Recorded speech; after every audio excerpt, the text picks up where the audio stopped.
किसी मंदिर से नारियल दिया जाता है, किसी मंदिर से श्रीफल दिया जाता है। कहीं आप दर्शन करने गए, किसी ने आपको श्रीफल दे दिया। दो जगह पर मिला हुआ श्रीफल का स्मरण करिएगा जरा।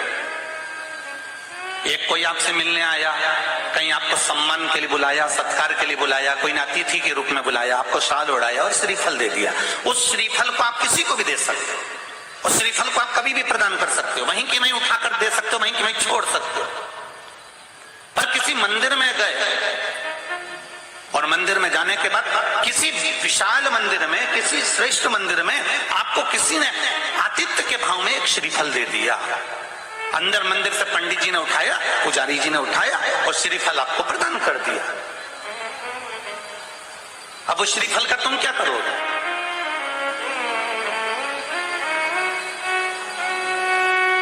अब किसी को लगता है कि हम इसको फोड़ कर खा गए और अपमान हो गया तो भगवान का, और किसी को लगता है इस श्रीफल को हम अपने घर में कहीं लाल कपड़े में, कहीं पीला कपड़ा में, कहीं इस कपड़े में बांध के रख लेते हैं।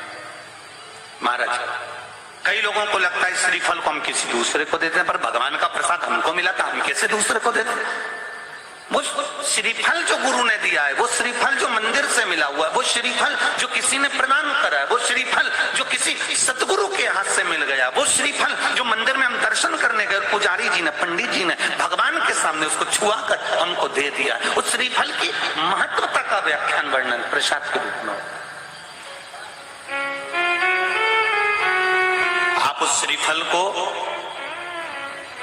अगर कोई कह दे कि इसको तुम्हें जीवन पर्यंत रखना है तो भले रखो, पर अगर उन्होंने केवल आतिथ्य के भाव से कि आप भगवान का, देवी का दर्शन करने आए हो, राम का दर्शन करने आए हो, श्री हनुमान जी का दर्शन करने आए हो, ठाकुर जी का दर्शन करने आए हो, तो आपको उस भाव में उन्होंने श्रीफल प्रदान कर दिया, तो उस श्रीफल को आपको 5 रात्रि, 3 रात्रि या 7 रात्रि अपने घर में रख सकते हो, 11 रात्रि तक भी रख सकते हो। और यदि आप उसे प्रसाद में प्रयोग में लेना चाहते हैं तो प्रसाद में भी उसको पा सकते हैं। फिर कोई रात्रि को नहीं देखना आपको तो बस मिला, आपने 2-3 दिवस में उसको प्रसाद में प्रयोग में ले लिया। पर हमारा जो शास्त्र कह रहा है, जो भगवान के प्रसाद में हमको मंदिर से श्रीफल मिलता है, वो श्रीफल हमें उस प्रसाद के श्रीफल को दूसरे को आतिथ्य में नहीं देना है।